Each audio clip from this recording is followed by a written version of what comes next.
ओम श्रीमन्नारायण नमो भगवते वासुदेवाय। सबसे पहले गुरु ग्रह सूर्य की दशा होती है। सूर्य के बाद सोम ग्रह चंद्रमा की दशा आती है। चंद्रमा के बाद गुरु ग्रह मंगल, मंगल के बाद पाप ग्रह राहु की दशा आएगी। पाप ग्रह राहु के बाद शुभ ग्रह गुरु की महादशा होती है। शुभ ग्रह गुरु के बाद फिर पाप ग्रह शनि की महादशा। पाप ग्रह शनि के बाद शुभ ग्रह बुध की महादशा आती है। शुभ ग्रह बुध के बाद फिर पाप ग्रह केतु की महादशा आएगी। पाप ग्रह केतु के बाद शुभ ग्रह शुक्र की महादशा आती है। इस तरह से सूर्य चंद्रमा मंगल राहु गुरु शनि बुध केतु और शुक्र के क्रम से नवग्रहों की दशाएं जातक पर चलती हैं।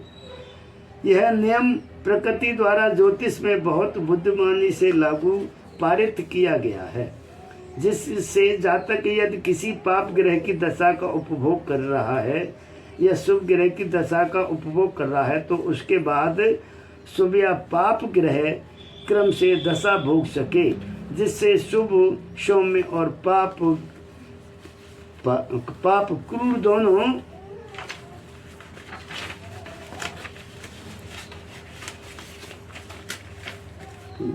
दोनों तरह की दशाओं का उपभोग जातक के जीवन में हो सके।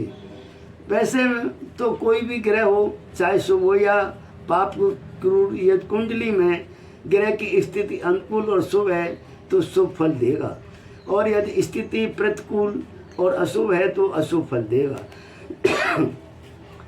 ग्रहों की फल की कुंडली में उसकी स्थिति पर निर्भर करेगी।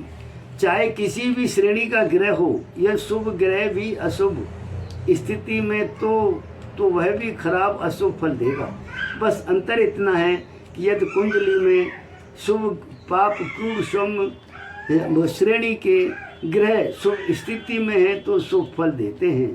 इसी कारण से ज्योतिष में यह नियम है, प्रथम दशा शुभ ग्रह की है तो दूसरी दशा क्रूर या पाप ग्रह की होगी, और यदि पहली दशा पाप या क्रूर ग्रह की है तो दूसरी दशा शुभ ग्रह की होगी।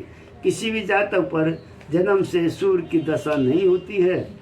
जिस ग्रह के नक्षत्र में जन्म होता है उसी ग्रह की दशा जन्म से जातक पर चलती है।